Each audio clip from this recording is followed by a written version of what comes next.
Okay, so nou eet ons hotpot. Elkeen het 'n individual hotpot. Elkeen het sy eie hotpot. Dis maar net langs my. So jy kan hom bestel bietjie spicy of glad nie spicy nie en dan kan jy self van hierdie oorlese goed ingooi om dit meer spicy te maak of knoffel of suiker of wat ook al. En dan is hierdie wat is dit? Konveierbelt wat dan net verbykom met allerlei goed. Daar's byvoorbeeld hoender, bacon, tipe bacon seker. Visgoeders, hierso is squid. Dis nog van 'n crabstick of 'n ding.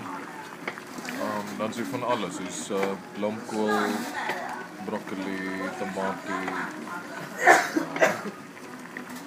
aartappel. So dan maak jy jou eie potjie net soos jy hom wil hê en dan eet jy hom. Dan skep jy van daai in jou klein bakkie in en dan eet jy hom so. Soos my net, byvoorbeeld.